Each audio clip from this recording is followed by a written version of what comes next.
Hello, hello. Welcome to Armchair Expert, Experts on Expert. I am your resident fake expert, Dax Shepard. I'm joined by a real-life expert, Monica Pladman, Emmy-nominated, genius, power-hungry. Well, that's okay, extreme that was extreme. And not true. Our guest today, I fell in love with, as often happens on here. Yeah. I was really blown away with the calmness and the surefireness of his answers. Yeah. He was not afraid to answer any question. For a politician, this is incredible. That's true. There was no zigzagging, sideways stepping. No, he ran straight into the fire every single time I asked him a question.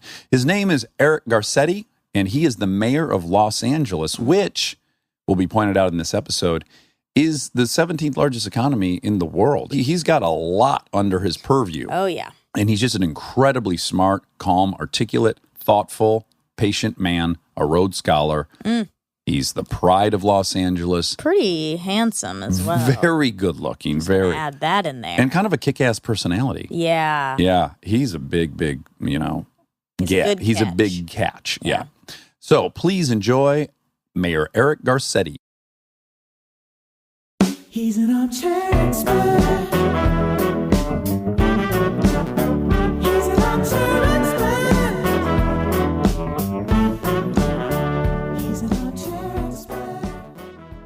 Mayor Garcetti, you wouldn't know this about me, but I am dressed to the nines right now. Appreciate you. I did it for Gwyneth Paltrow, and now basically you. And Julia Louis-Dreyfus. And Julia So like Louis-Dreyfus. group in government. Yeah. Good. I dressed up for you too. Yeah. I wore my daughter socks. Well, you do have really cute socks on. Thank you. When we post these, we get a lot of comments about what people's socks are. Yeah, people seem to be pretty interested in it. There is so much that you and I could talk about. And I just want to say up front, I generally don't talk to politicians because I like everyone to be invited to this podcast. Everyone knows I'm a bleeding snowflake liberal, but I try to keep that in my back pocket most of the time.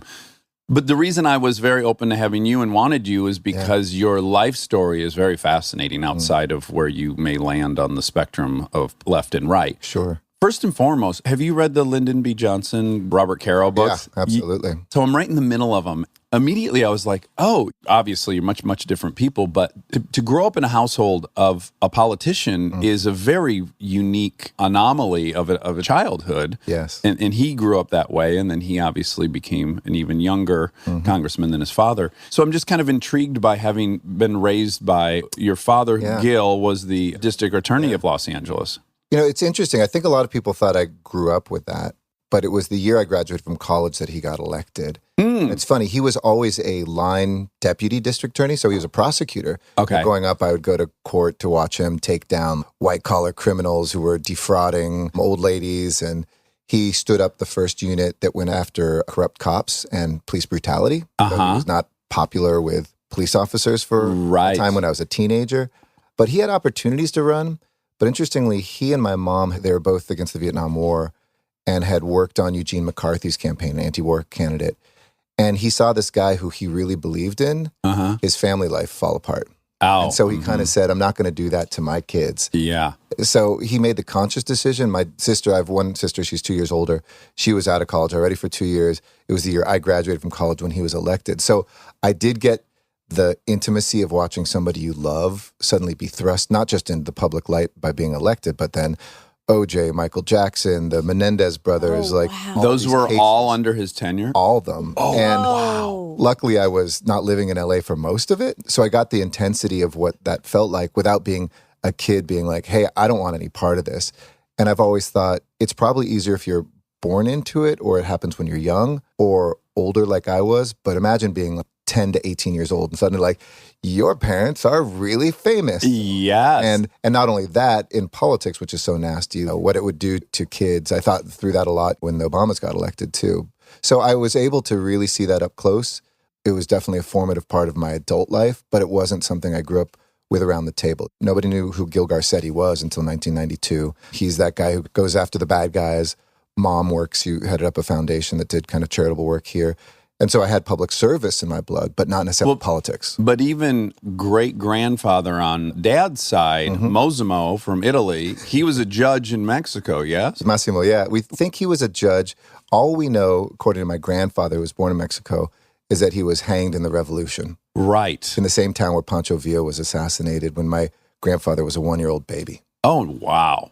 So you are a delicious stew of a lot of different ethnicities because you've got Italian from Massimo. Can never say it. Even when I talk about the designer, it's real rough for me. It's not getting easier either. But his nickname was Max, right? I can handle that. Max. Virtually my name. Bis abuelo Max. But you got some Italian in there, and then you have some Mexican in there, and then you have on your mother's side Russian Jewish. Yeah, the easiest way is I'm half Jewish, half Mexican. In Mexico, there's people of lots of different backgrounds. My great-grandfather or great-great-grandfather was an Italian immigrant instead of a Spanish immigrant, for instance, to Mexico. But I'm only 8% Italian, and I embrace it. But people always like, paisan, when they see me. Sure. But growing up, I'd hear the anti-Semitic jokes. I'd hear the Beaner jokes, because nobody thought I was Mexican or Jewish. So I've always been able to kind of navigate this border of like insider outsider in a way that let me know how people think when they think I'm not there. Yes. And also be very close to the culture that I grew up in, my Mexican grandparents, my Jewish side of the family, et cetera, and feel like that's very much a part of me too. And you're early on becoming a code switcher, I would imagine, running in these different circles. I mean, I didn't know if I kind of switched to fit in, but I would not, if somebody's telling you a joke, once in a while I'd say, hey, do you know I'm Jewish? Right. And they'd like stop in the tracks and then we wouldn't be friends anymore. But a lot of the time it was a curiosity to me because for me, I realized at an early age what people say to you, to your face, and when they think that you're something that you're not. Yeah. Really gives you insight of who people are. Yes. I feel like you could either walk away from that experience going, oh, everyone's just teasing everyone. They don't even know what they're talking about. Yep.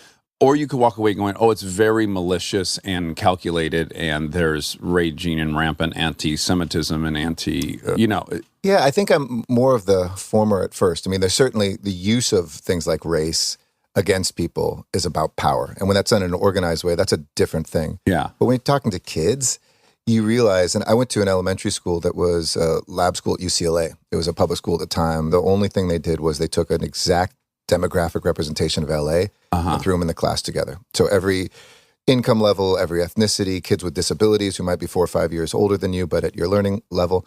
And I think if you imprint really early on with kids that you're all just together, you don't have to learn anti-racism. You just accept like, wait a second. Right. But then when I went to junior high and high school, I went to a private junior high school here in Los Angeles, and it was kind of much more quote unquote exclusive. And I met for the first time people who were kind of blatantly, absolutely prejudiced. So you get a chance to kind of say, hey, and push them on things. Yeah. Then that quickly separates the people who are like, oh, okay, I might have just screwed this up. And have some conscience versus the folks who are just like double down bullies, Yeah. And using race to be a bully. And it's power. I mean, at the end, once you get to be an adult or you realize where this stuff comes from, I mean, it's the same thing too with all the Time's Up Me Too stuff, and you want to reduce it down. Of course, there's sexual violence, there's harassment, but it's really about power. And that's something that people don't think about. It's about economic power more than anything else. Most systems are set up, how do I keep what I have or my people, or how do I get that? Can I find a group even lower than me so that I can go up the economic ladder?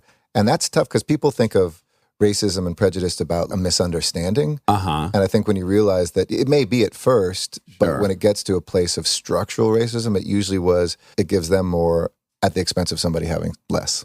Right, and probably designed to sustain their group's longevity in that hegemonic role. There you go, big words. Well, I'm trying. I'm going to try to impress you. Even though you taught at my arch nemesis, USC. Tried not to teach them much at USC. Okay, good. But having your father who was making a DA salary. Yeah. So I imagine going to Harvard Westlake. Yeah. You're at an incredible school. Yeah. It hadn't merged yet, so it was just Harvard, just boys only. Oh, okay. So I imagine within this really privileged education you received, you were probably socioeconomically much lower than everyone around you. Yeah, it was interesting because being in a school with like really rich people, right? You kind of think of yourself almost as poor. I don't know if you've read this book, The Broken Ladder, about income inequality. Yeah. It's fantastic. So much about it is to look at the metric is irrelevant, the standard of living. But really, it's how in proximity you are to a much higher economic bracket. Feeling poor is more detrimental than being objectively poor. Right. I absolutely want to be clear. I never felt poor, but we were comfortably middle class. Dad's a civil servant. Mom made a little bit of part-time money. Lived in an affordable house in back then it wasn't mega homes in Encino. It was kind of, we're in the flats of Encino, not the hills. Right. So everything was relative. There was always the hills, so we were the flats. And in many ways, I'm glad I grew up with kind of an underdog feeling. Because Sure. then later on when I realized what the kind of struggles people have, I didn't grow up not understanding that feeling. Well, it's natural for us to up compare all the time, Yep. right? As we're ascending to something or pursuing something. And it takes some perspective to start down comparing and going, oh, hold on, I've hit the lottery compared to a vast majority of the people in this city. Yeah. It's hard when you're singular focus on accomplishing things to actually stop and go, oh, no, okay. Yeah. Yeah. I mean, for me, empathy and listening is the most important skill in life, not just in politics. It's National Intern Day soon, so I'm going to be out of town next week. So I had a lunch with all the interns in my office yesterday. It was about 50-something interns. And I was teaching them kind of the rules I live by because they had all the great questions like, what do you wish you knew when you were my age? Like, what's the best restaurant in LA? Yeah. How do you keep positive, et cetera? And one of the things I said is really learning how to feel and listen is probably the most important skill. In politics, certainly, and a lot of professions, people want to teach you how to talk and how to like make your speech. Nobody teaches you how to listen. Yeah. Yeah. And I remember when I was a teacher at USC and at Occidental College, it was interesting. The first day of class, I'd be asking questions, nervous, new professor. And I love the folks in the front row who would raise their hands and answer every question. But usually 3 or 4 classes in, there would be a student, usually a woman, who in the back of the class would raise her hand finally to answer a question. Everybody would kind of turn around, forgotten that she was even there. And she would say something so powerful that it would change everybody's thinking, including mine. And it was a really stark lesson to me that here's somebody who, instead of just talking, as we're told to do, just give us your opinion right away on anything. Go put your comment on social media, answer the question. That's the skill you need. She was thinking. She was processing. She was listening. And then that allowed her to speak with power. And I think it's the same thing. She was maybe empathizing and understanding what those questions are. As you're talking about, when you look down or you look around, if you don't have that skill, you're going to be stuck in your little narrow world forever. Also, rare that you'll take on an occupation, I don't know, singles tennis player, that you're not going to require the help of many people, right? Anyone that's succeeded on any level has generally found people that were as talented or more talented than themselves. Yeah, if you're always talking, it's really hard to actually suss out who should you be entrusting this or that to. Exactly. That's, again, another biography, John D. Rockefeller. Almost never spoke. He'd be in his boardroom, he'd lay on a couch, he'd take naps occasionally while they were talking. And Can we talk about naps for a second after this? Yeah, I would love to. Yeah. Are you pro nap? I'm so pro nap. Oh, good for you. I can't do it. Tell me. Do you have one scheduled? Because he was religious about it. Yeah, about halfway through this interview, I'm just going to take a 5-minute one if you want. That's great. No, I think my mom trained me, literally. She was a big pro nap person. So my day is like a jewel box, right? It's 3:00 and I've forgotten to go to the bathroom. I will not have time to look at the text, let alone respond to it, because it's the moment one appointment ends, the next one is coming in, and it will be that every day, 7 days a week, sometimes for weeks at a time. So when I get drive time in between, and to be clear, I'm not driving, so don't worry, I'm not napping while I'm doing it. Right. But I will immediately zonk out. I can zonk out for 2 minutes, for 2 hours. If whatever people give me, I can sleep. And to me, I'm the most pro-nap elected official in America. So you went, as you said, you went to Harvard Westlake, and then you went to Columbia, and you got Hold on. We should clarify to people who don't live in California, Harvard Westlake is... has nothing to do with Harvard. Yeah, and it's a high school. It's a high school. Yes, Yeah. exactly. Exactly. Yes. And it was all boys, as I mentioned, so I did a lot of theater so I could meet girls over what was then Westlake. Oh, right, because that got you a pass into their domain. Yeah, exactly. Boy, we have had a lot of girls on who've been to all girls schools, but not very many all boys schools. No, just a couple Jesuit kids. And most people are generally, that have had the experience, are kind of pro separated sex. I'm pro for girls. I think it makes really strong girls. I'm not pro for boys. That's what I said. Yeah. Which just makes it mathematically impossible because, they have these schools with twice as many. No, we could have like the professional juror proposition. It could be professional female students. They just keep repeating the grade over and over. Well, just like 18 to 24-year-olds. Why are you 47 and still in 10th grade? Because it'd be actually helpful that the women they were with were women. Yeah. Yeah, who could Put them in smack place. the shit out of us and teach us a thing or two. I think there's a school coming out of this podcast. The Dax Shepard Institute of Older Women reining in young male toxicity. So you go to Columbia, you get a BA in poli-sci, and then also planning. I studied urban planning there, but my major was political science. But I looked at the New York City Planning Department when New York became a minority majority city, which is almost a dated term, but more people of color than white folks. Oh, okay. I was there when white New Yorkers dipped under 50%, but I was looking at the planning department, which was still like 80, 90% white. Right. Now, had LA not already gone through that transformation? We earlier had become, quote unquote, minority majority. I don't know what year it is, but I think it was before New York. I'm almost certain. Right. Yeah. When you were in college, did you have a singular goal of becoming an attorney, or did you want to go into politics? No, my dad very strongly recommended against law. Oh. He said, I love law, but most of my classmates don't. They like the money, but they're stuck in work they genuinely don't like. I have never met more people from one occupation than lawyers who say they hate the job. Yeah. It's just kind of universally they hate Unless the you're job. passionate about contracts or, different aspects. So, no, I wanted to be, I think, a human rights worker or a musician, a composer. Because you play the piano quite do. well, I'm told. Okay, it's a little rusty chops these days. By the way, we always make musicians play a song in here. I'm pissed off we didn't get a keyboard in here. Yeah, I was looking around right now. We can do it. You love jazz. I love jazz. I wrote musicals, kind of singer-songwriter stuff. Who's your North Star in jazz? Keith Jarrett. Keith Jarrett. Yeah. I'm embarrassed to say I don't know who Keith Jarrett is. The Colne concert, you've definitely heard. Keith Jarrett was the first person in the 70s, and he's still been playing, who just kind of sat down, no song in mind, and did improvisations. Wait, did this guy put on a show in Austria and the piano sucked and he wasn't going to play, but then he played and it became the best-selling jazz album of his career?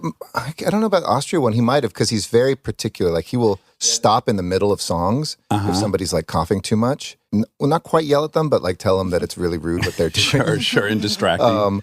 But he's amazing. I'm going to try to see if I can find the song. I'll put it up to the microphone. But I think the Colne concert is... Oh, yeah, Germany. Yeah, in Germany. Exactly. Yes, this is exactly. I just heard a podcast about the fact that he got to the theater. A young girl had petitioned him to come to Cologne, right, and do a show. Exactly. And then when he got there, no one looked at the piano, and the piano was like a quarter-size piano. He wanted a grand piano. The top keys were kind of worn out. They were tinny. Yeah. He was not going to do it, and then at the last minute decided to do it. And it's totally improvised performance, and it became his best-selling album. Wow. Do you want to Yeah, go for it. I can get it here.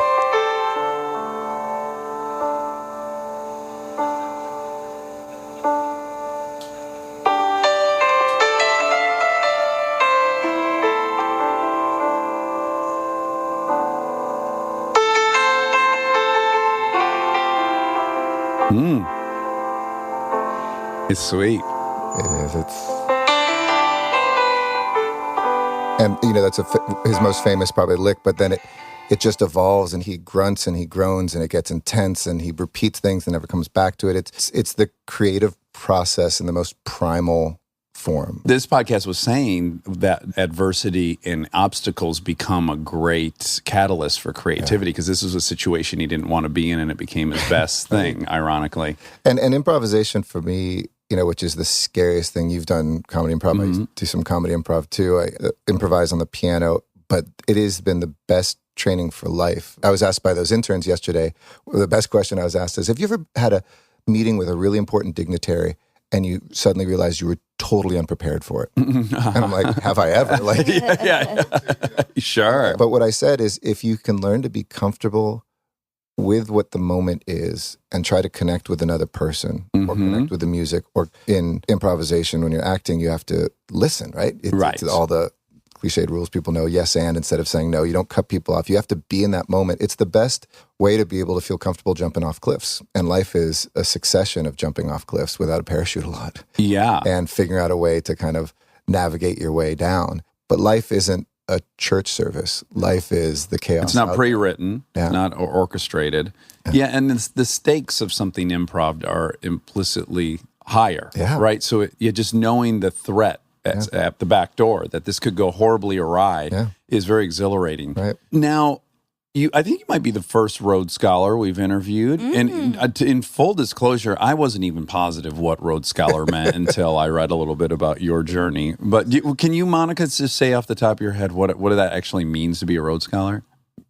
a very esteemed I know it's fancy. category of people in higher education. Yeah, great. Those are true Boom. statements. Done. It's a scholarship. It's a scholarship to go specifically to Oxford, which I didn't know. Right. It's started by a guy named Rhodes to bring originally just English-speaking Commonwealth people together, right? To Yeah, it's got to help dominate.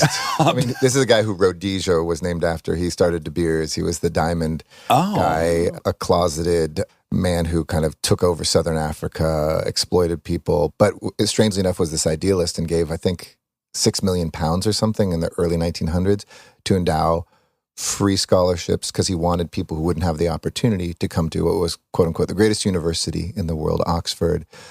He would roll over in his grave now to know that that was extended to other parts of the Commonwealth, India, Kenya, to not just whites in those areas, but to people of color. And it was only men. It had to actually take an act of parliament to amend it to allow women in the 70s, I think. It's never to been join. the same since. No, it just has gone straight downhill. It's really never been as bad since.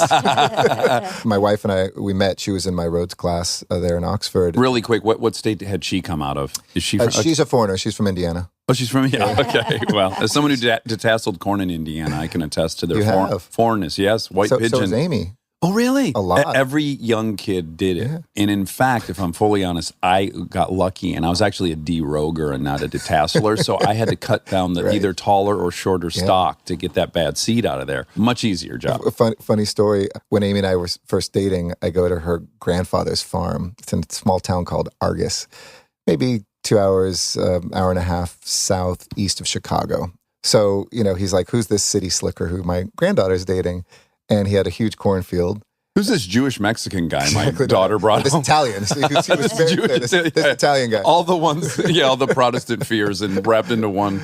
So I get into the combine with him, the big tractor, and we're cutting down the old stalks and creating the hay bales. And he's like, all right, he's willing to hang out with me. But after we were done with it, I said, well, what are you going to do with all this hay? And he said, well, we have to stack it next, couple days. And I said, let me do it. And worked a good, 5-hour shift just stacking in his barn all the corn stalk that had been turned into straw. And later on, after I'd left, he went up to Amy. He's like, this guy's okay. Oh, that's If the city slicker great. could do that, then it was okay. And you were hating life the next day, right? Your lower back No, I was killed. young enough. If I did that today, I'd be not walking. You'd be out for the Exactly. week. Yeah. It's like remote control throws my back out now. Yeah. Anyway, so we were both there together in Oxford, and we were very active with something called the Rhodes Scholars Against Apartheid, because we were there as apartheid was ending. So a lot of the Rhodes Scholars, specifically because of the legacy of Rhodes and the system of apartheid and stuff, which he hadn't personally set up, but obviously was a continuation of things he believed in. We went down and worked with a lot of groups like ANC and others who were resisting the apartheid system and helping overthrow it, and then rebuilding the new South Africa. So in the summertime, my wife worked down in Zimbabwe one summer to work on kind of the rebuilding of Southern Africa. Where do you think you got this civic or philanthropic motivation? Were you trying to impress a girl? You're just innately this benevolent? What do you think was the motivator? I've thought about it over the years. I think it's probably two things. I think it is definitely my parents and my family and the values I was raised with. And then there's just something that's inside you. I mean, I was talking to those interns yesterday. Said all you guys decided to do this internship instead of working at the investment bank. So there must be something inside you, I think, that just sparks wanting to help others. And I think that you can't really explain that. So it's not that complex of like making mom and dad No. happy. I think it was seeing that my dad made a decision to serve as a public lawyer, that my mom ran a foundation that her father, who is a businessman, had set up that was all about giving back. Like he essentially took whatever fortune he made and put it into a foundation. So he was the son of immigrants from Poland and Russia. His father was a tailor here in town. He wanted to become a pianist, and he and my grandmother actually met at the Eastman School of Music in Rochester, New York. They both grew up in LA, didn't know each other. Two Jewish kids who were studying piano. And my grandfather used to play at the silent movie theater, like organ, but it was the Depression and there was no money in that. So he took up his dad's trade as a tailor and built up a clothing company that he named after his father, Louis Roth Clothes, that became one of the best suits in America. Wow. And it comes back to LBJ because one of his clients here was a guy named Jack Valenti, was the George Stephanopoulos of his day when Kennedy was assassinated and Johnson made him his special assistant. And he said, look, President, you look like a schlub. I know this guy who makes a really nice suit out in L.A.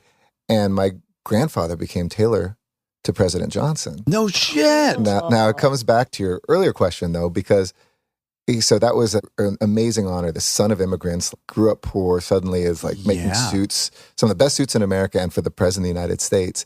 But then he was totally opposed to the Vietnam War. And he had to make this decision when people were trying to encourage not only the war to be over, but maybe Johnson not to run. Yeah.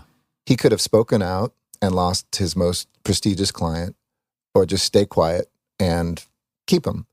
And so he made the decision to take out a full-page ad in the New York Times. Oh, jeez. Saying, as your tailor, President Johnson, you should not run for re-election. Oh, my goodness. Withdraw from Vietnam. Oh, and my wife and I are happy to contribute, I forget, like $5,000 to your retirement. Oh, wow. And it made national news that even the president's tailor was against this. Oh, wow. And I grew up with that.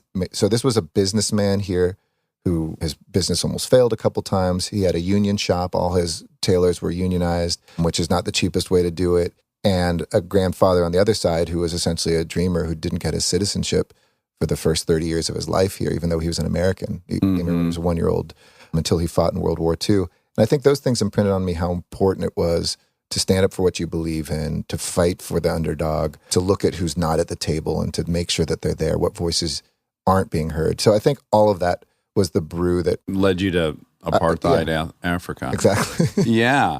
So then you return and then you start teaching at USC. Now at that point, did you think, I'll be a professor? I don't think I was going to do teaching, but I was interested in human rights. I thought maybe teaching I'd do on the side, but I wanted to do either international development work or human rights work. I had been on and off living in Africa to do my research. So I'd lived in Eritrea, which had just broken off from Ethiopia a few years before. And I was looking at the birth of a new country and in that country, how ethnicity worked, because there's 8 major ethnic groups. Right. And they had like all fought against the Ethiopians, even though some of them are closer to the Ethiopians. And then the case of Rwanda, right? It is a colonial definition, calling them Tutsi and Hutu, and then elevating one of their status that creates the true ethnic divide, Which right? to me is that's the central lesson, is that most people think that ethnicity is age is old. Like the Croats have always hated the Serbs, so we can't stop them from killing each other. Yeah. When in reality, they used to intermarry and those groups were not as discreet as we think they are. Yeah. Same thing in Rwanda.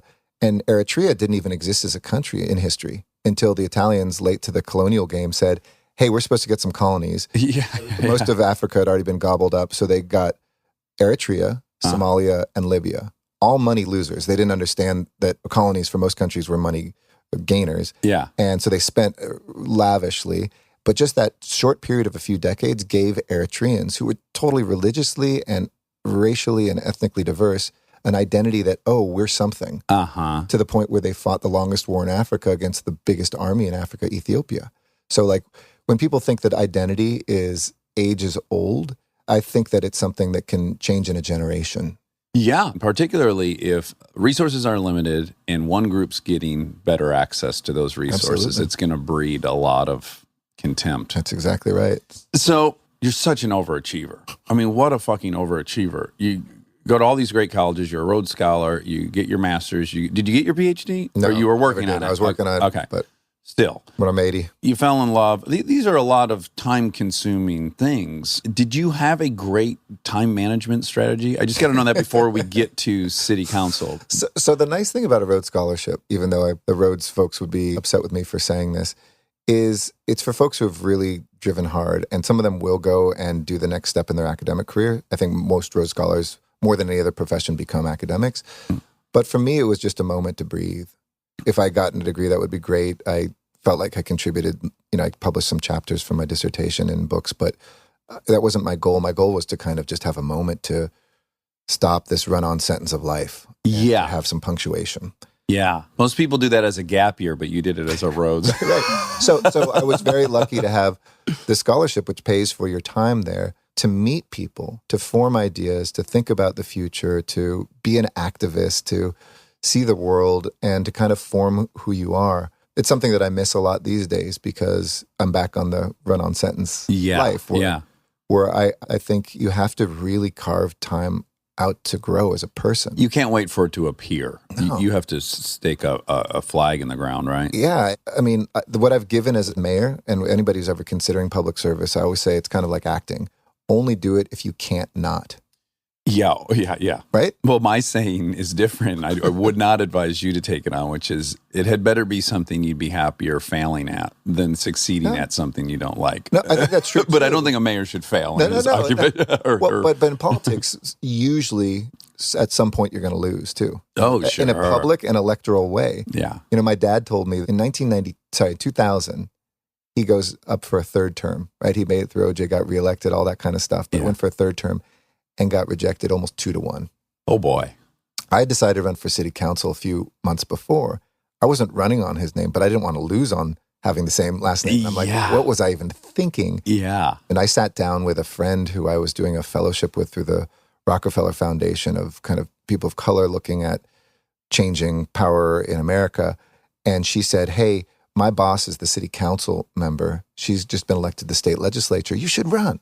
And I'm sure she said it to 20 people. Wasn't like, you're the only one and the chosen one. Right. But I couldn't get the idea out of my head. And I thought about international relations, is Los Angeles. Have you walked on the streets of LA? Yes. Yes. Eleanor Roosevelt once said, human rights, I'm paraphrasing, in distant lands mean nothing if they don't mean something in your own backyard. Mm-hmm. Mm-hmm. And so if I want to do human rights and I'm interested in these issues of refugees and ethnic conflict and stuff, like LA is the place. Oh, absolutely. Of any city, probably. It was kind of a clear path, and I knew I wouldn't win. I was kind of like the young punk in the race. I was 29 years old. There were some really established names and people. But to my earlier point, I was like, oh, I'm going to lose because of my dad. Right. Just having the same last name. Yeah. And it was amazing when I went door to door. Some people said, I loved your dad, but why should I vote for you? And others are like, I freaking hate your dad, but tell me about you, And so people were very fair about that. And when I got elected, my father said, you've got to know who you are going in because it's who you're going to be the day you go out. And hopefully it's on your own terms. Yeah. But as you just saw with me, it might not be. So you're saying that you got to be willing to fail. Yeah. Stay tuned for more Armchair Expert, if you dare.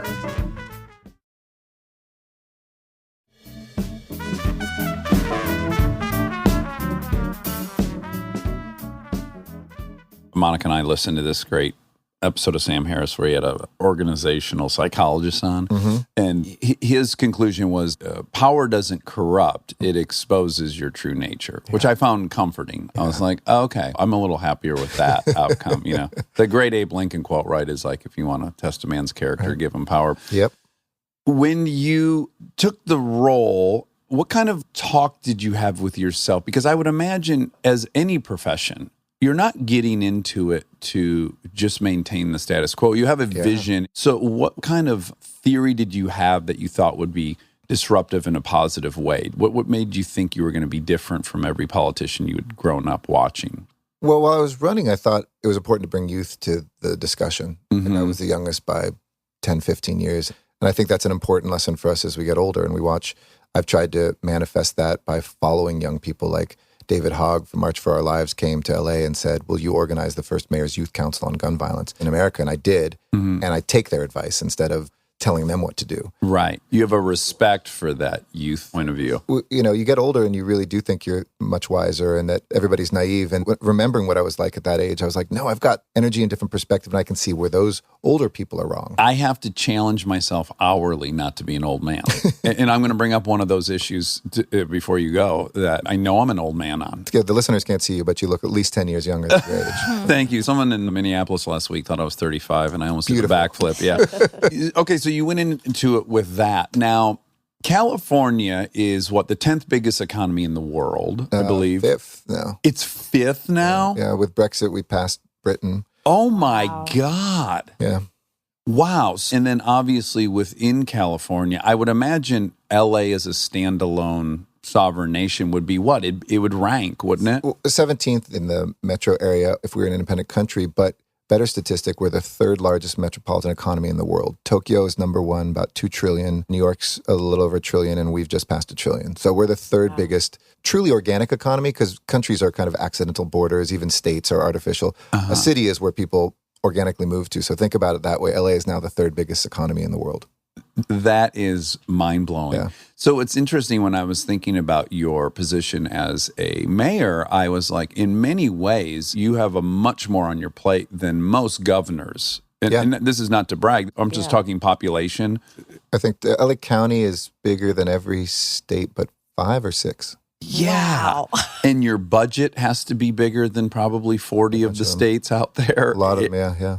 Yeah, so it is a really Herculean undertaking to run Los Angeles, as it is Manhattan or any one of these things. So, not to tip that I think you should be the president one day, but I will say, when you're talking about someone having experience running something that is complex and cumbersome, certainly LA is a great place to start. Absolutely. And now this city is wonderful and it's flawed in all these different ways. I'm an outsider. I emigrated here. I've come to love it immensely. Yeah. I also have a great appreciation for what people think about it when they're critical of it. I remember feeling that way about it. So it's a very interesting place.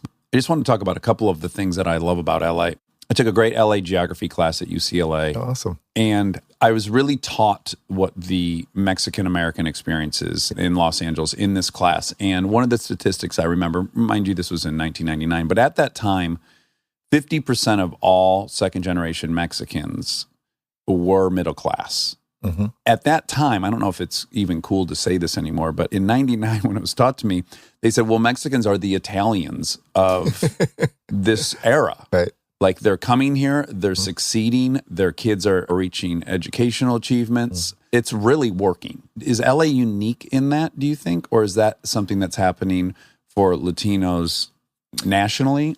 The Latino community is very varied. I mean, the Puerto Rican experience in New York is very different than the Chicano second-generation Mexican. And I just want to be clear, these were specifically Mexican-American. It wasn't just broadly Latino.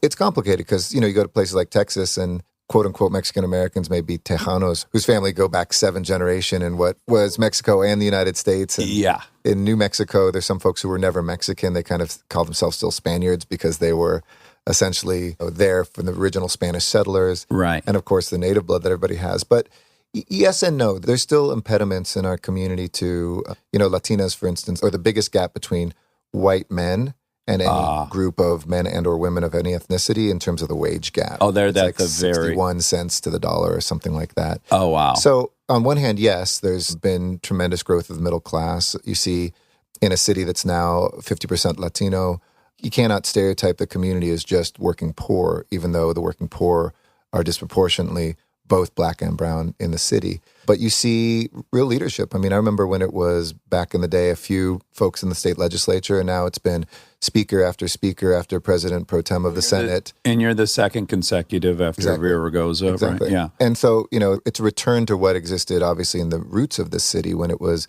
a Spanish and Mexican city. But there's also a greater integration. I mean, like Jews, an interesting case study, Jews outmarry a lot, and so do Latinos. And in my case, they found each other. Right, You do have folks that are somewhat socially mobile, but I think we have to look at entrenched poverty too, especially in immigrant communities where the more we close off national policies and don't have opportunities for people to become full citizens, I worry about whether that success you heard about in 1999 will continue. Right. And part of that was the result of the amnesty bill that Reagan and the Democrats put together, because it just makes common sense. I know a lot of people like myself and probably everybody in this room believe in it for moral reasons. Yeah. And I love being a mayor because you have to always find the practical answer. Yeah. And even if I was a conservative Republican, like many of my conservative Republican mayor colleagues, they're pro-legalization, pro-integration, pro-citizen. I get frustrated, again, I'm on the left, but I get frustrated when we are only framing our debates in ways that will never be appreciated by the right. But there is an economic imperative to our economy that we have to have labor and growth. And even if you're a conservative fiscally, you should recognize the enormous gift and the net positive gain for GDP and everything that is provided. It's not a net loss by any measure, is it? My grandfather, Salvador, so he came here 1 year old in his mother's arms. First of all, if there's a family separation policy at the border, I wouldn't be here because he might have been separated from his mom. Right. And he crossed in El Paso where we're seeing all those kids today. Second, he stayed with it, was able to become a citizen, as I mentioned, when he fought in World War II. what's the first thing he did? He saved up with my grandmother enough money to start a business. So he's a barber. And 63% of the businesses on the main streets of LA are opened by immigrants. Right. Some undocumented, some documented. So don't we want more entrepreneurship? Aren't we pro-family? Like, think about these Republican themes. Yeah. I'm pro-family. Well, then keep them together. Yeah. I'm pro the business entrepreneur. Well, let's give people opportunities. The next generation of Americans, or the number of immigrants who run Fortune 500 companies or have started great tech firms, and public safety too. We had a cop that was shot 2 Christmases ago. She herself was an immigrant from South Korea. Always wanted to become a police officer and joined LAPD. And somebody got out of a window in the Westlake MacArthur Park area of LA and shot at these cops who were at a traffic stop with somebody else. And she got hit in the leg. And as her partner is trying to save her life and stem the bleeding, a lot of officers come, and it's a very immigrant community, probably the most of it anywhere Around there, yeah, for sure. and a lot of people undocumented. And because our police department, after decades of building this trust, are so trusted by them not to be immigration officials, et cetera, they were able to immediately talk to neighbors who said, oh yeah, we think it's a guy over there, go over there. And within a half hour, they had caught this would-be cop killer. Yeah. And so came out of that, I thought, we protect immigrants because immigrants protect us. Yes. And so if you're pro-safety, public safety, if you're pro-cop, if you're pro-economy, if you're pro-family, this shouldn't be ideological. It should be just figure out a way to deal with what is no doubt a crisis out there on the border and in our cities. And we know it works. So it is. It was really hard to encourage people to do like a 3-step thought process. Because I understand the initial thought is just, no, this is a drain, blah, blah, blah. That's the obvious first knee-jerk reaction. But then, step 2 is really evaluate what's being contributed to the economy. Oh, okay, that's interesting. And then to your point, yes, when you alienate a community so severely, like the Black community has been alienated by law enforcement, they don't want to talk to cops, and they're not going to turn anyone in, understandably, because there's been a lot of bullshit convictions, and I get it. So it ultimately, it all downriver helps us to have all that. I went through the police graduation, try to go to every one of them. We have one a month. And I do an inspection with the police chief. I used to be in the Navy, so I like to, make sure their shoes are polished and they don't have any fluff on their uniform and all that. But I get a chance to talk to them and really engage with them. We had a woman who was the head of the class a year and a half ago, and she was Indian. And she came from India, wanted to become a Los Angeles police officer, came here and was the head of the class. There's always somebody who's been born in Korea, and I think in this last class, somebody from El Salvador, somebody from Mexico. I mean, it's a wonderful thing to see that people still love America and want to be Americans. And I think we should embrace that as something that's a compliment to us, not a threat. Well, we should also be honest and say all third-generation people are lazy and piles of shit. And Second all is good, Americans, and third- yes, it goes right out the window. I'm third and fourth, so I'm like half. Okay. You're an anomaly. Yeah, I'm like 7th, and I had no aspiration. Where are your people from? Well, I thought one thing, and then I did 23andMe, and I was like, wait a minute. Really? Do Yeah. tell. Well, I don't know why. My grandpa, who I look identical to, from Kentucky, orphaned, got his brothers and sisters, raised them at Wonder Bread Bakery. To me, he appeared very German, very robust, big forearms. So when I go to Germany, I'm like, oh, everyone's my grandpa. That's awkward when you're in Germany. I'm Start hugging random shaking guys. everyone's hand. Hey, I think we're related.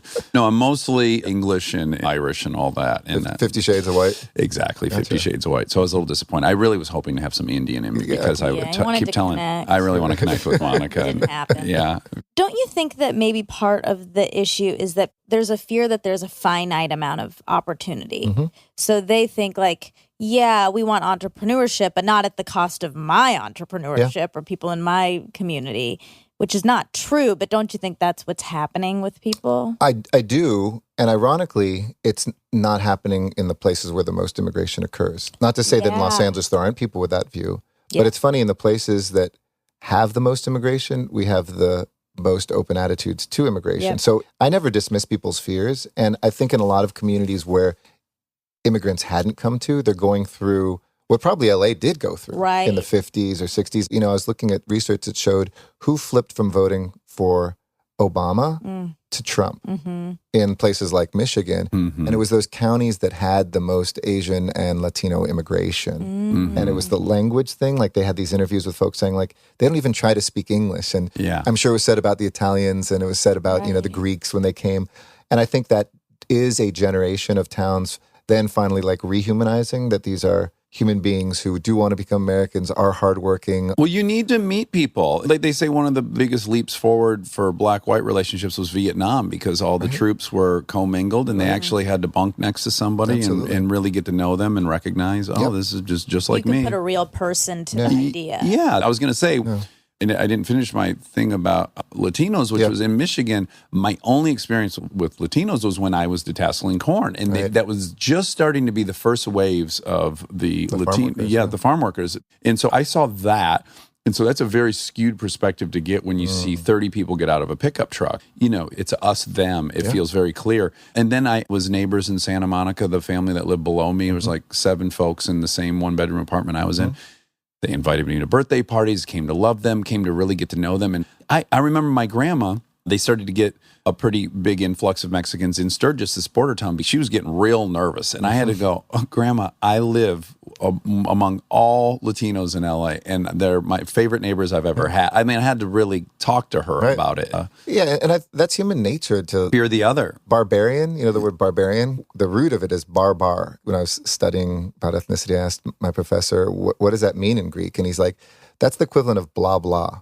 So for the Greeks, anybody who spoke a different language was like a blah blahian. And so even like barbarian, which now we think is like these evil like savages, really just came from, I don't understand what they're saying, so they must be some threat to me. And you can't dismiss people's fears, whether it's, an issue of people not wanting a homeless shelter in their community, or they're not sure what that group of people's like. I never dismiss people's fears, but you do have to understand and confront them in order to transform it. And if you just tell people, you're wrong. Yes. Yeah. That's one of my big complaints about both sides, basically, is when someone's giving you a position and you can isolate what fear is driving that, I think you're much better off addressing that fear than arguing the technicalities of their point. Absolutely. Like there is this whole experience that is human is like 50% just emotions and 50% logic. Yes. And on that point, what I like about you is that you've been criticized by both liberals and conservatives, which is right up my alley. Yes.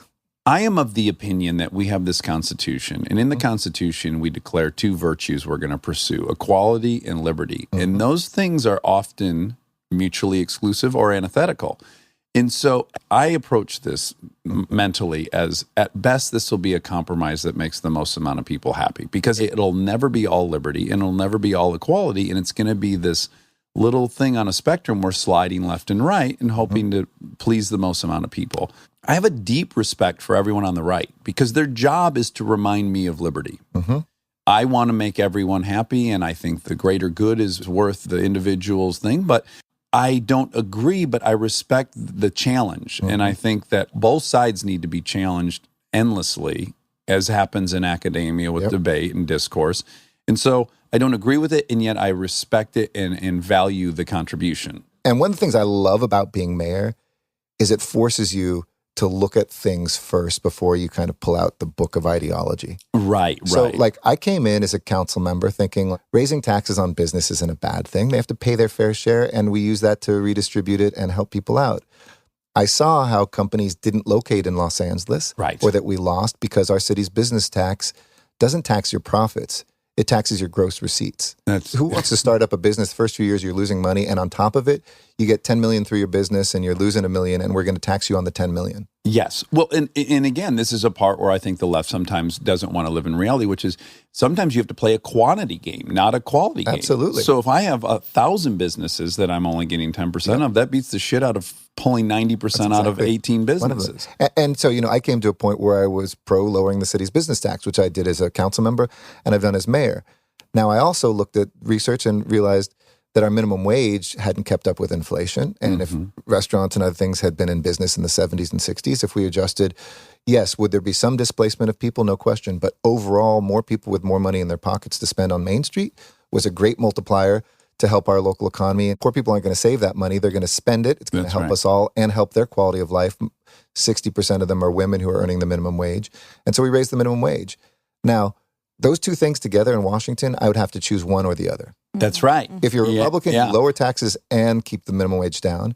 If you're a Democrat, you have to raise corporate taxes and raise the minimum wage. Yeah. But here I am as a mayor, like just trying to be honest of what I looked at, and the proof's in the pudding. Well, your ideology is pragmatic first, almost, which I like. I like that so much. Well, you should run for mayor, man. 2023. You're in this rare situation where you're going to have a 5.5-year term. Yeah, I've got the Frankenstein term because we're changing the election date. So they either had to take away 18 months, which they can't do, or add 18 months. Right, so that you're voting once for all the state Yeah, stuff. I lined it and up with the state elections instead of we used to have in the spring of odd years, which Was is that really good low news turnout. or bad news for you? It was fine for me because I'm not going to ever have to run on that schedule. But it was good news to get 18 extra months because Oh, great. to me, I think 10 years is about the sweet spot of how long you can make an impact. And then you need to be able to pass it on to somebody who's bringing in the new fresh ideas, youth, whatever it is. Right. But if you look at the time that I have left, in those 3.5 years, so I'll tell you a quick story. I hosted a bunch of mayors in Boston at our mayor's meeting from the big cities. And the mayor, I think, of Cincinnati, John Cranley, and Mayor Suarez of Miami sat next to each other. And they talked all night next to me, and they're talking about immigration and the environment. And at the end, the mayor from Cincinnati said, "You're a Democrat, right?" And the mayor of Miami said, "No, I'm actually a Republican." And the mayor of Miami said, "But you're a Republican too." And the mayor of Cincinnati said, "No, I'm a Democrat." and it was like, usually Americans are like, "Tell me what you are first. Yes. Then I'll decide whether I can talk to you." And they were two practical leaders talking about, of course, in Miami, we're concerned about the climate change because we're losing our coastline and we might be underwater.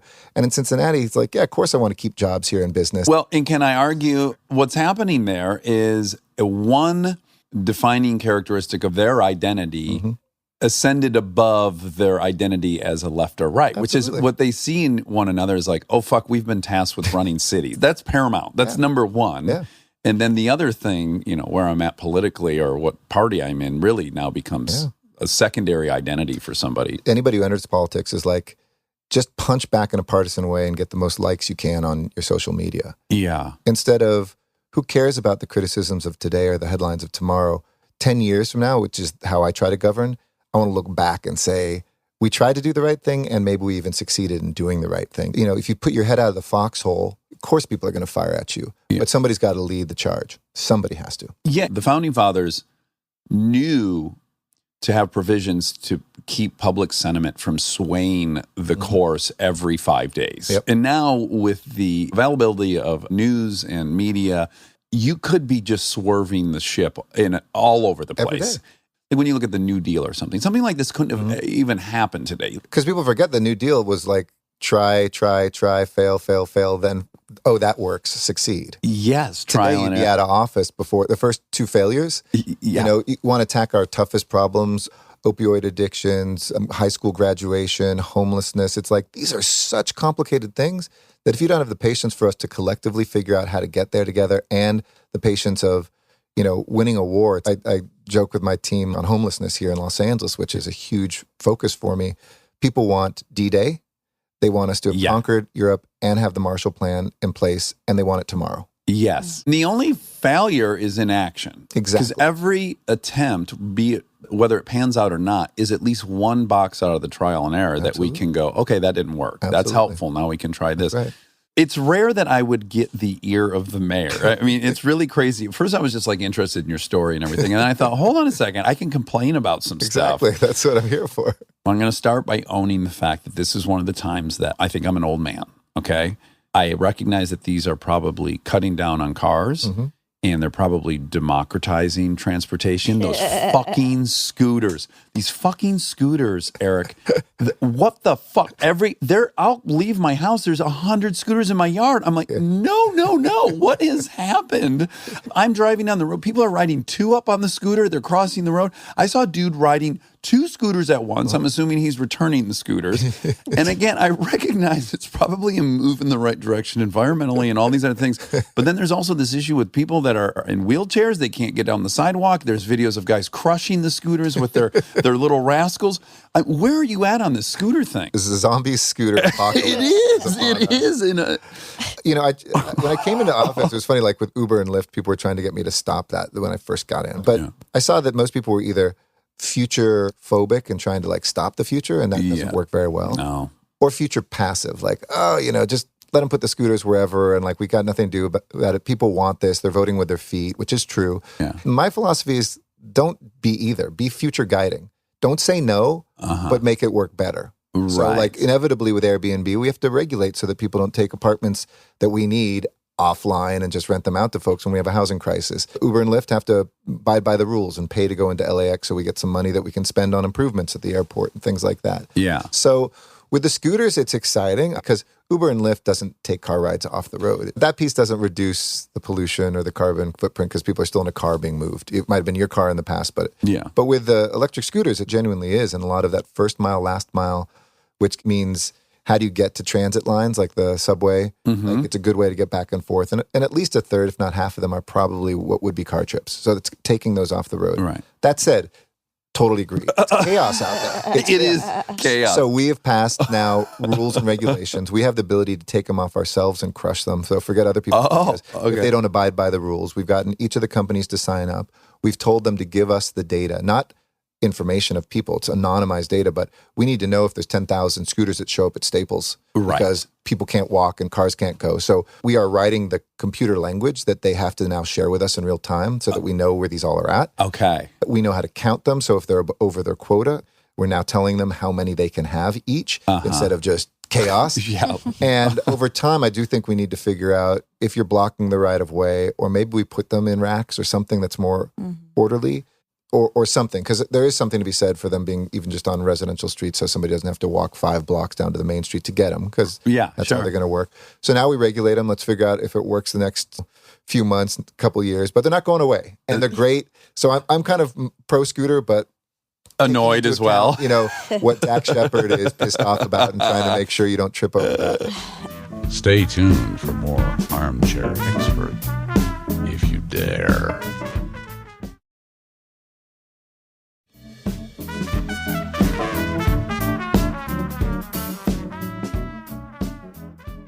Okay, so now here's another one. This is a real touchy, hot button topic. Rent control. Yep. Here's my argument in a nutshell. No one would think that someone has a right to live in Beverly Hills. Like there's no right that you should have affordable rent in Beverly Hills. We all kind of recognize, oh, that's just this really crazy upscale thing. And no, I don't assume I have a right to live there affordably. And I would argue Los Angeles is a Beverly Hills of the world. It is one of the top 6 cities in the world, and it's going to be expensive to live here. And I feel like it's unrealistic in pretending that there aren't market forces, that everyone has a right to live in Tokyo. This is where I get a little more libertarian. Now, granted, I was a 20-year-old who moved to Santa Monica, and I benefited greatly from having a rent-controlled apartment. For 10 years, it probably allowed me to stay here. So it's conflicting. And now add on, let's assume I was third generation in that apartment. And so I recognize people will go, well, the people that are now working in this city can't afford to live in this city. That's a great argument. To which I would reply, well, if it gets so expensive, they'll move elsewhere. They'll do those jobs there. We in LA will have to finally pay what it should cost to have your house cleaned or any other thing. If we want the people to be working here, we're going to have to pay them enough that they can afford to live here. So I feel like some of it could be ironed out downstream. Now, tell me why I'm wrong, or tell me if you agree at some of those points. Look, you make good points. I get always practical about these things again. I mean, I had my ideology and I have some ideology that guides me, but I also look at the reality. We don't have rent control in the sense that if you move out of your apartment and I move into it, I pay what you paid. Right. We can reset it with every renter. So it goes up to market rate when anybody leaves. And the average apartment, somebody leaves in 2.5 years.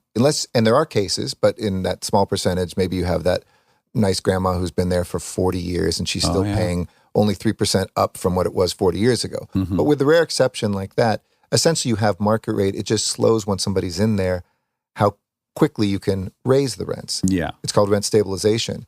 And I think we all pay a boatload of money when the ones that aren't under rent stabilization, anything built after 1979, if somebody can raise the rents 50% in a year, so what's the cost to us? Not so, pollution when somebody has to move further out because they can't afford, traffic when they're commuting in from the Inland Empire to go to a job here, to the businesses who can't get employees, who just say, I can't do a 2.5-hour commute and still raise a family. Right. So if the system works well enough that people can make money as being apartment owners and keep something that's more affordable, I think that's a good system. Yeah. But where you're right also is at the end of the day, we need more apartments.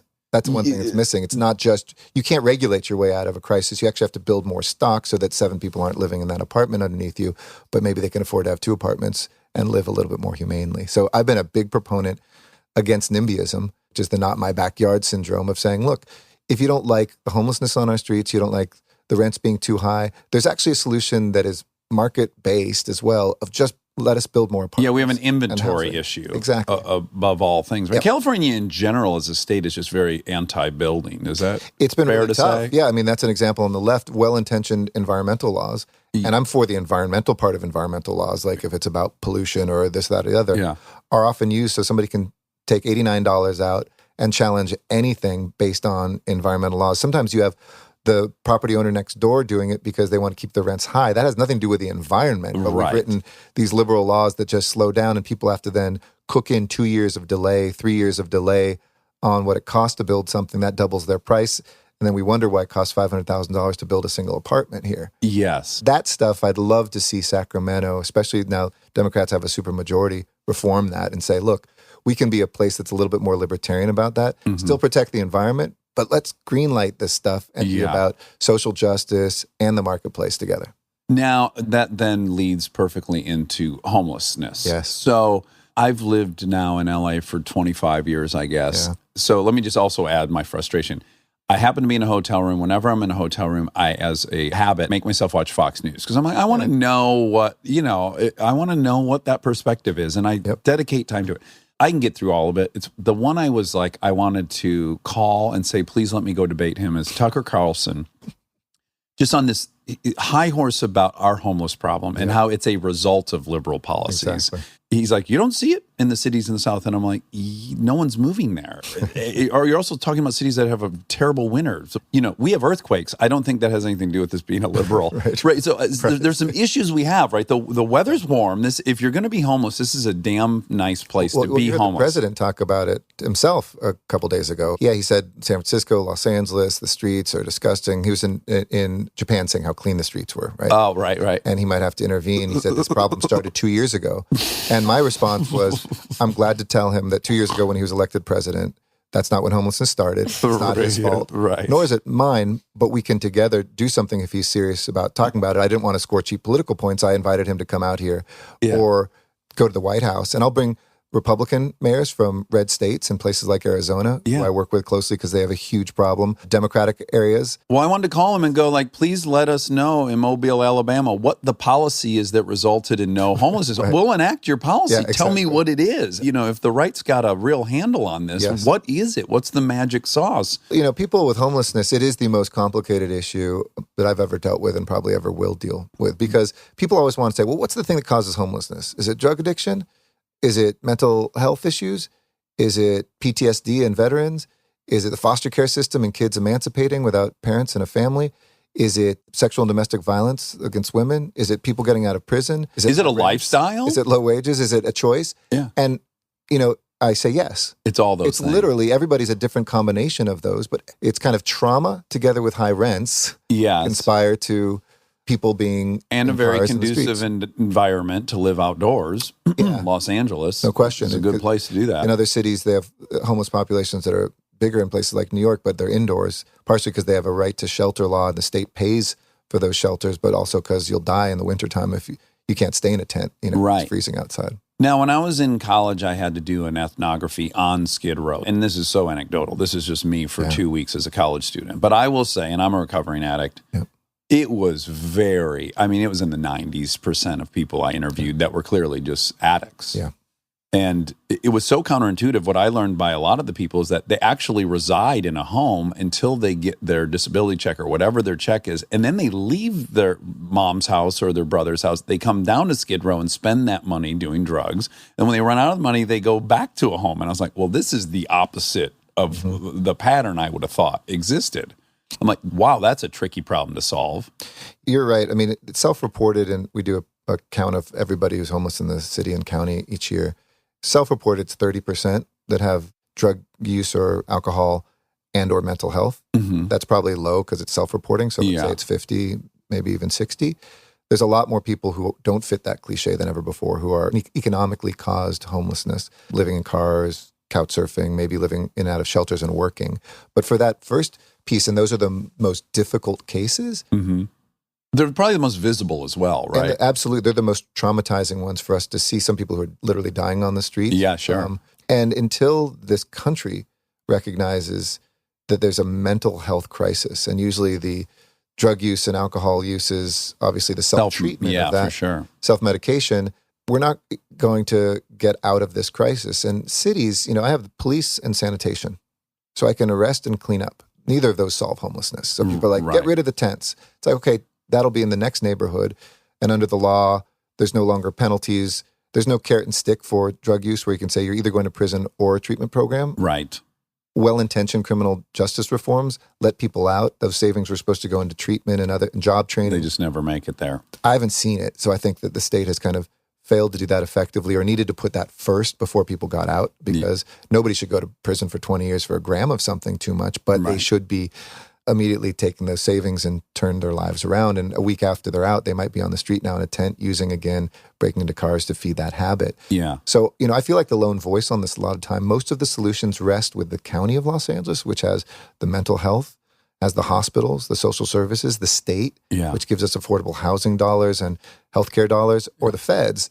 So we've stepped up twice at the local level with voters passing 2 measures to build a bunch of new housing and to provide services. Well, there's really compelling data now, right? That the actual cost of preventative costs is way lower than the services that they use, but be it police or, as you say, emergency rooms. It's such a net win to invest in them, isn't it? Even if you're a fiscal Republican. Yeah, do it for your pocketbook. Yes. Like in Finland, if you have an addiction problem, the first thing to do is they put you in an apartment, which is totally counterintuitive. Yeah. Here, it's like, no, you got to earn your way to that. You stop using, until we tell you. We're a very punitive society for whatever reason. And they just do it practically because, look, homelessness, the trauma we see on the streets existed, I believe, 5 and 10 years ago, but more of it existed indoors.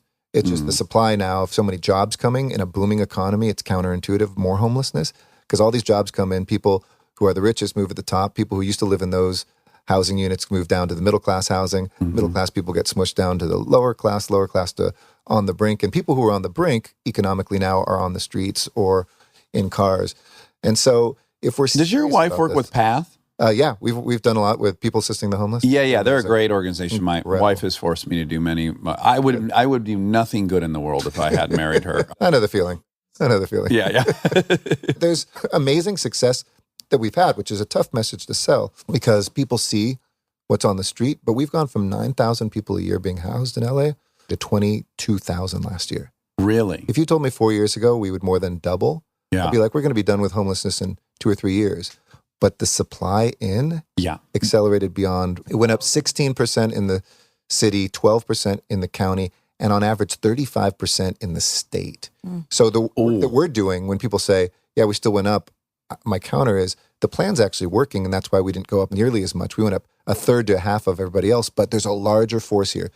Cities run by Republicans, inland, coastal, throughout California, and by the way, way beyond California. New York's been up 10% each year. So the last time the nation took this on, Reagan was president, Tip O'Neill was the speaker, Senator Kennedy found national priority. These are veterans. These are our friends. Yeah. Anybody's ever gone through mental health, addiction issues with family members know how tough this can be. These are people who have exhausted probably their network and are cut off from their families. Yeah. I go out and do a lot of outreach work. I got a couple people to come in off the street just last week, going from tent to tent.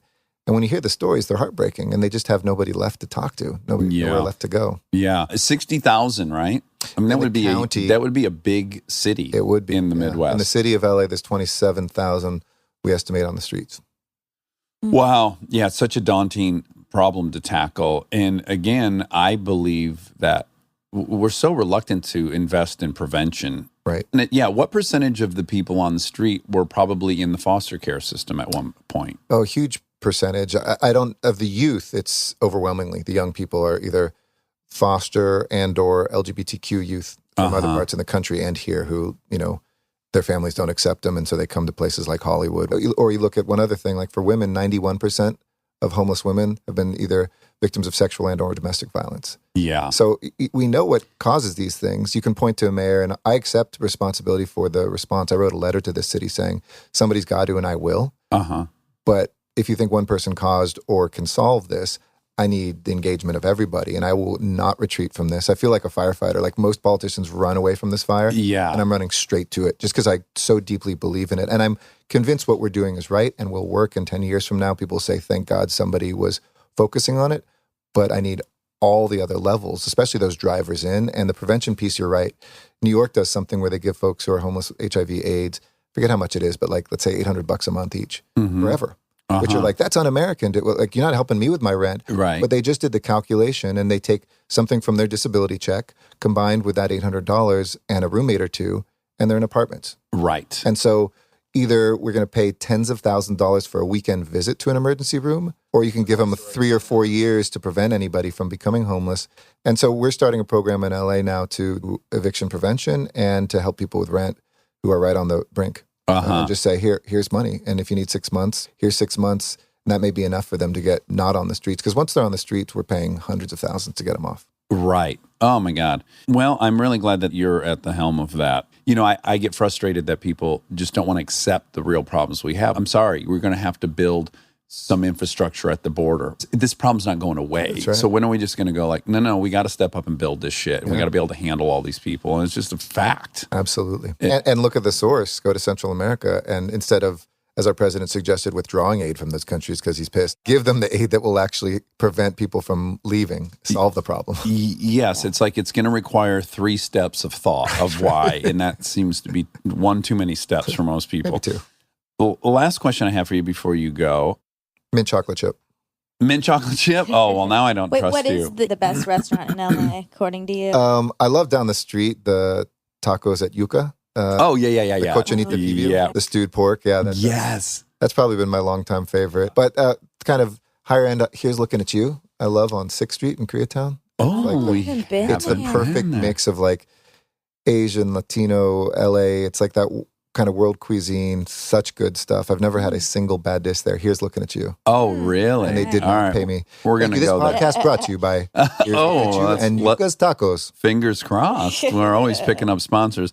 Okay, the last thing I want to know is the subway, will it continue to expand or are we? Yes. It will. Yes, the Olympics and Paralympics are coming. Go America. We're bringing it back to LA for the 3rd time. By 2028, we're going to finish 28 projects, and we have 15 rail lines, light rail lines, or rapid busways that we're building in LA, the car capital of the country. It's 787,000 jobs for the next 40 years. So these are great middle-class jobs. Wow. In the car capital of America, we'll finally get a network that connects. Doesn't happen overnight, but I just went down into the subway extension on Wilshire Boulevard.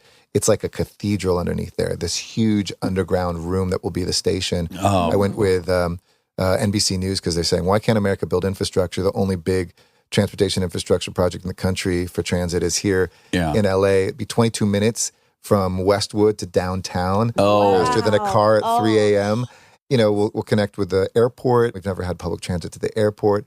You don't feel it overnight, but whether it's on homelessness, whether it's on infrastructure, like we're making those investments for the next 30 to 40 years. I see the world through the eyes of my daughter, and I kind of look back and say, why didn't the generation before we do these things? You know, why did we gut our public transit system? Why didn't we build enough housing? And it's frustrating because people do want in this world instant answers and instant results. Oh, yeah, we're hardwired now. For me, like the best part of being mayor is not being stressed out about the moment, but thinking about what's it going to be like when I'm a grandfather here. When I'm riding that subway with my grandkids, my daughter's children, when the city has the jobs, has the housing, when people aren't intense. And it's the most beautiful thing to, I think, you know, be able to do and to look back on. Well, you're awesome. I'm really glad that you came and talked to us. And I don't regret getting dressed up for you. Thank you. I do not either. This is really, really fun. And now my favorite part of the show, the fact check with my soulmate, Monica Padman. Wow, what an episode, Monica. Eric Garcetti. Yeah. What a stud. Mm-hmm. We liked him. I liked him very much, yeah. The most. You know that me and you have a different opinion on giving people superlatives like that. That's right. I have the warm fuzzy approach. The children's book with the warm fuzzy bag.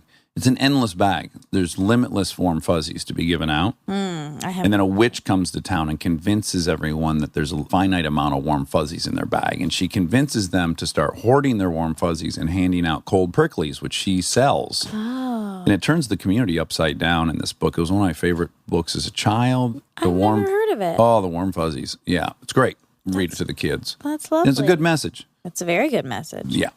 This episode was brought to you by Warm Fuzzies. I don't even know if that's actually the title of the book. I just know it deals a lot with warm fuzzies. Got it. So, the beginning, he said that he was wearing his daughter's socks. I didn't want people to be confused. He wasn't wearing his daughter's socks. His socks had the face of his daughter on them. So Great distinction. It's not like a weird thing he does where he borrows his little daughter's socks. Also, we would hate for people to jump to the conclusion that either his daughter had gigantic feet or our mayor had tiny feet, feminine step. That's right, petite feet. Petite feet, feminine step. No, his feet were normal. They were good sized, and his socks had the face of his daughter on them. They were very cute. I feel a little jealous that I don't have pictures of my daughters on my socks. Okay, well, Yeah. I'm sure we could Arrange that? some. Yeah, There's different print houses that could make that happen. I'm sure. I'm sure someone will send it after you say that. You know, my fear with getting socks printed with my family members on them is that I'm afraid they'd be using cheap socks that I wouldn't like, not like Bombas or something. Sure. Could I send them some Bombas and then get them printed on? I don't know. I bet there has to be a very specific fabric to That you be can able to print on, yes. So okay. I don't know if that's one of Bombas. I regret not asking them if they were comfortable. We'll have to email him and ask. Okay, we'll email the mayor. Yeah. It's going to take 5 minutes out of his day to answer that. He talks about naps. The power of naps. Napping is the best. I enjoy it very much. You already took one today, right? I tried. I was not able to actually take one. But I applaud it because you tried to take a nap at like 9:30. Mm-hmm. That's Yeah. great. That says you really prioritize your naps. Yeah, well, I felt like that was the only time I was going to be able to take one today, and I needed to take one, and I did not get to take one. How many days a week do you say you get a nap in? Not very often anymore. Oh, Yeah, maybe like once a month. once a month? Huh. I feel like I observe you take a nap more than once a month. When? I'll go out by the pool or something and you're just coming to. That's happened a few times. Maybe a few times in the last 5 years. In the last week or something. Yeah. No, I have not taken one in a long time. Oh, I'm sorry. Wow, it's fine. I do like them though. Yeah. I never take them, but when I do, it is a euphoric feeling to fall asleep in the middle of the afternoon. I get no euphoria at night when I fall asleep. The times I've taken like a nap in my trailer at work, my whole body starts buzzing. Yeah. Like I'm on opiates or something. Yeah, sure. It is highly You intoxicating. took one the other day. You took one last week. Yeah. After my motorcycle excursion that depleted all my power and juices, I needed a nap. There's different kinds, there's like a certain amounts of time you're supposed to be napping, and you shouldn't do like too much or too little. I've read 20 minutes is the amount for a power nap. That's the ideal. Yeah.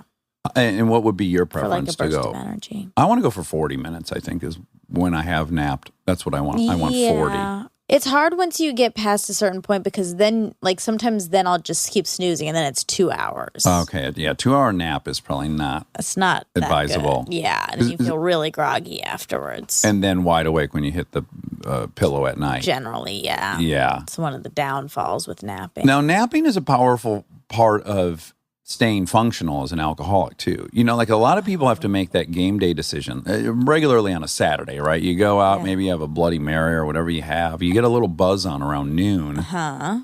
And then you're confronted with a big conundrum. Try to keep this buzz going for the next 14 hours or go home and grab like a 2-hour nap, wake up a little confused, and then start drinking again. Sure. Don't you find that that's a conundrum drinkers find themselves in pretty often? Yeah, I guess if they're planning on drinking for that long, yeah.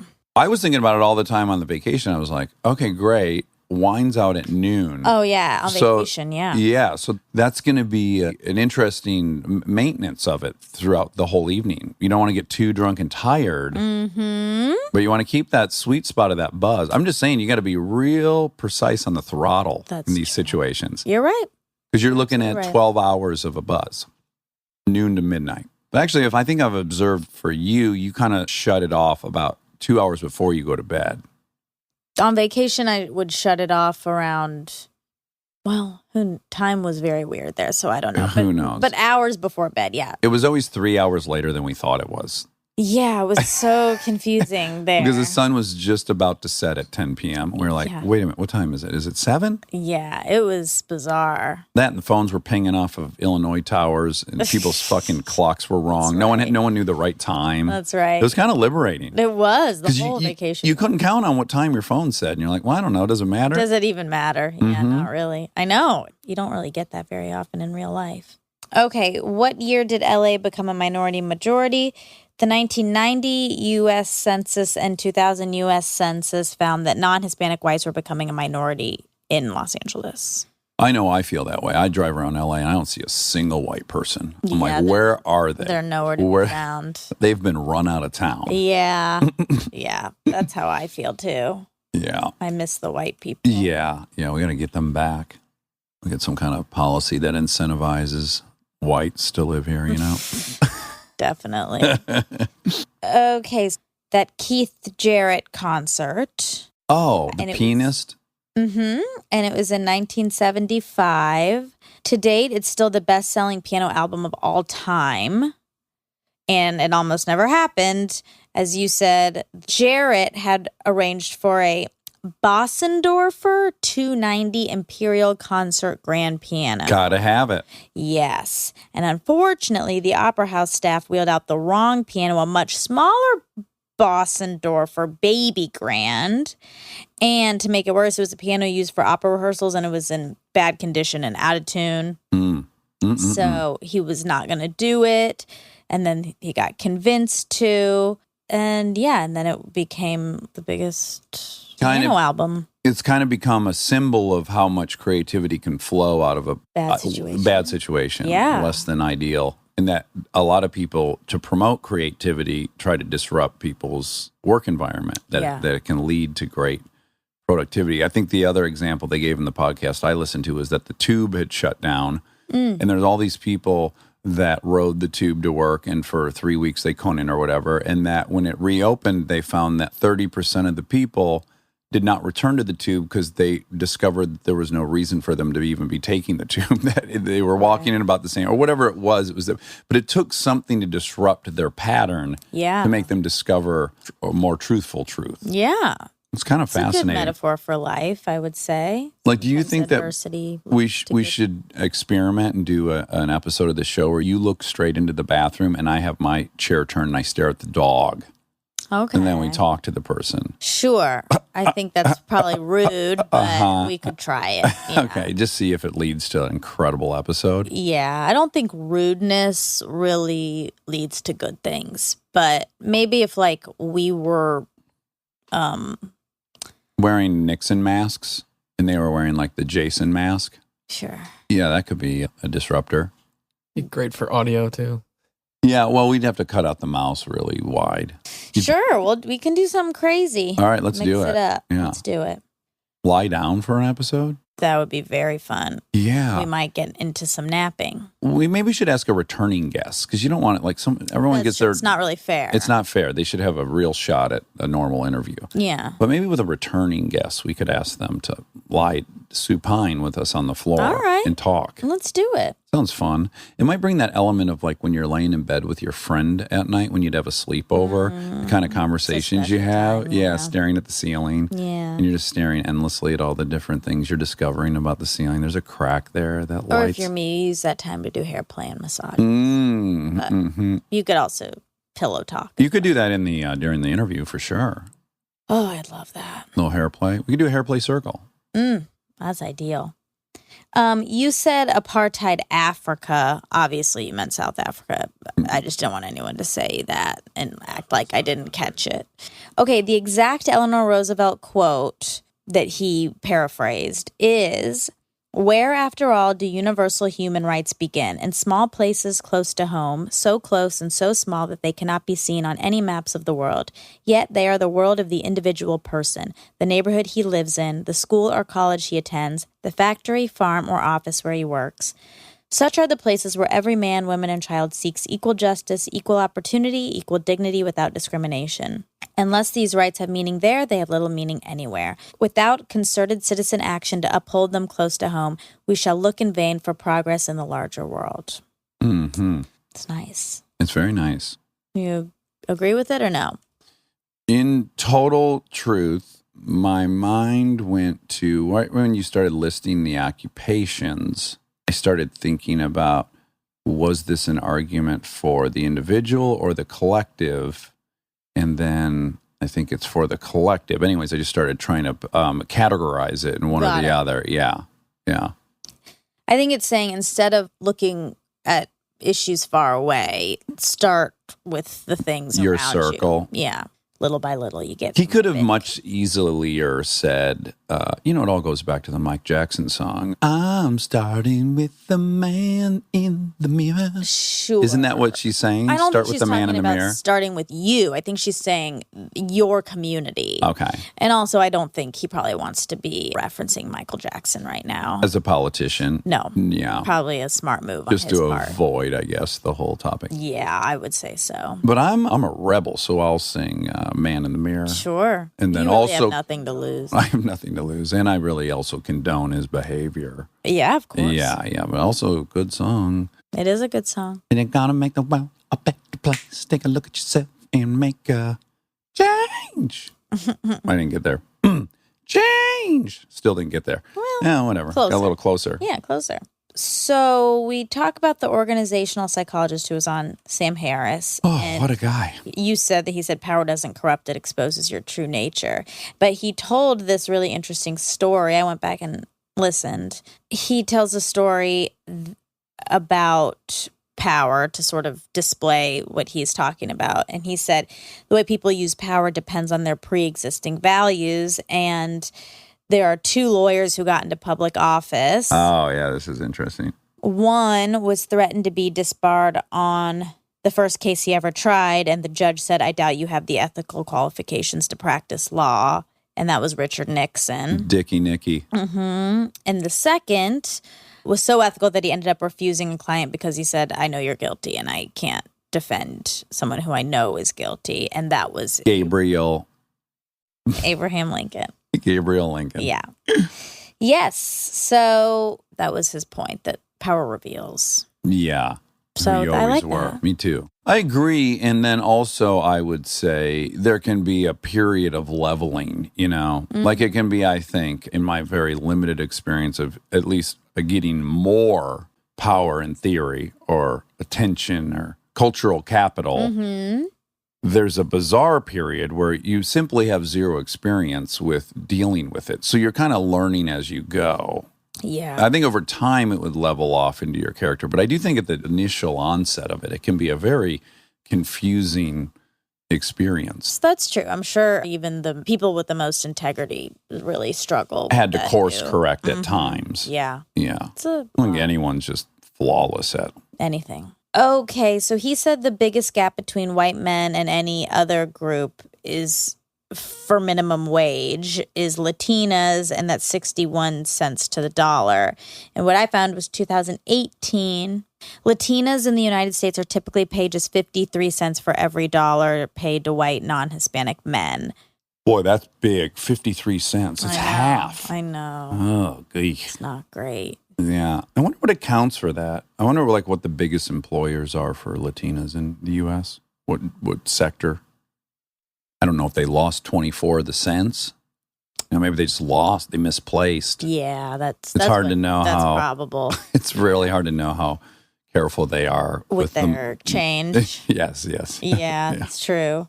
We could probably stereotype that they're forgetful. Yes, and that white men are just really good at keeping the change that's given to them. That's right. Yeah. Yeah. I think we solved this. Yeah, we did it. Okay. He told the story of the Indian girl being the head of the class at the police academy, and I was just not surprised to hear that. You aren't. No. Okay. Of course. Because you stereotype Indians as being very They're industrious. normally at the head of their class. Right. Or at least in the top percentile. Yeah. I find that to be true. I mean, I wasn't, but You weren't? I thought you got a 4.0. in college. Not in high school. No. You're but I still doing too many aerials and shit. No, I much still did extracurricular. really well there. I got like a few B's. Oh, so like a 3.8 maybe or 3.9 you get out of there with? No, Okay. probably not a 3.9. I don't remember what it was, Yeah. but I wasn't in the top 50 students, I don't think. Mine was abysmal. Ninth and 10th grade, I averaged at least a 3.4 or 5. And then That's not horrible. No. And then in 11th grade, after reading On the Road, I think I averaged like a 2.8. And then my senior year, I just barely got like a 2.0. I think I got out of there with like a 2.6 or something. Well, you turned it around. I did. Yeah, it's hopeful for maybe some parents out there whose kids aren't doing that great. In my senior year, it was brought to my attention like, hey, you might not graduate. I was like, whoa, what? No, And I you didn't. were shocked, Incredibly shocked. even yeah. though you knew you weren't doing anything. Well, I underestimated. I had a AP history class that was taught via satellite with another high school, Walled Lake Central. I went to Walled Lake Western. And after 2 days in that class, I realized that teacher never looks at the camera to see what we're doing in our classroom. Oh. So I was banging back darts in there, and then I just completely stopped going to the class entirely. So I got a big old fail in that class. And it impacted more than I thought. Yeah, I thought you could just fail a couple classes to be fine. Oh, wow. Mm-hmm. All right. That was the best, though. That was my senior year. So I was not coming to school till second period because I just wasn't going in that first class. And my voice sounded identical to my dad's. So I called every morning. I was like, hi, it is Dave Shepard. Just calling to let you know Dax is going to be a little late today. And, okay, Mr. Every morning I called, made this excuse. And then so I would show up at second period, and then I had early dismissal to go to work. So I was out after fourth period. So I was only there 2, 3, and 4. Wow. Yeah. It was like a holiday. Oof. Just long enough to check in with my social group. Right. Yeah. Okay, well. All right. If there's any young worked listeners. out. For any young listeners, that's a horrible approach. And I would not advise. I'd say is we have as many guests in here who have dropped out of things that we did that have completed things academically. I don't pretty think it's common. a good habit to, Get in the habit of blowing things off. blowing things off or not taking things seriously or not like seeing things through. Although I worked like a dog when I got out at fourth hour, I went and worked my ass off. So Yeah. it was like I was driven to work, make that Right. paper, get some of that around town money, Yeah. go to the titty bar and make it rain. Ugh. I'm totally teasing. I never ever went to a strip club. Well, I just said paper, and then paper made me think of make it rain. sure. Yeah, not. But how are we to know that you didn't do that? I mean, it seems totally plausible. I'll tell you that exactly would how have you done know it. because I would say it. Well, you said it. I'm saying you were making a joke, but it's so yes. no one would know that was a joke. That's because right. It seems like something you would do. It seems plausible. Yeah. Yeah. Did you get out of school early and go to work? No, No. I did work some. My freshman year, I worked, but I didn't get out early. Freshman of High high school. school. Where at? A gymnastics gym. Oh, okay. I taught gymnastics. Right, training future athletes. Yes. Any of your students go on to Olympic glory? Ugh, not that I know of. They were like 4, Yeah. and I don't remember any of their names. Right. It'd be hard to know. I wish. What if one of That'd be the amazing. gals in an interview after winning gold accredited you for instilling a For teaching her a passion cartwheel. for Starting. gymnastics? I hope you're not a part of one of these scandals that comes Oh out. my God. Yeah, like enabling a predator. Who knows what you did there? I did not. Who knows what you turned a blind eye to? Well, I'm pretty oblivious, so it could have happened, but I wouldn't have been on purpose. I've been molesting Wobby Wob for 1.5 years, and you seem to not realize Oh. it. You don't notice that every time you enter when he's buttoning his pants up and he has a tear in his eye? You haven't noticed that? No. Okay. Okay. That's really all. That's everything? Yeah. Okay. You know, we were hesitant to have a politician on because we try to stay apolitical, and we knew this person is expressly a Democrat, That's and we his didn't job. want. Yeah, but I think we kept it pragmatic, didn't we? Yeah. Pretty much. Yeah. A lot. I also think it's fine. It's part of his identity and his job and his life. And he's very knowledgeable on all those things. And if we did venture into that realm, I don't feel bad about that. Well, I guess what I'm saying too is he landed more in the story he told, which is when he invited all these mayors around. The mayors, it was being a mayor first, and then their politics was second. Yeah. To the degree that they didn't even know which each other was. Right. And I think I was just hoping that would be the takeaway. Yeah. That it was like an insight into the business of running a city more than a political platform. I think everyone did a great job. Mission accomplished. Yeah, I think so. All right. I think I love you. You want to get some food? Yeah. All right, let's party. Bye.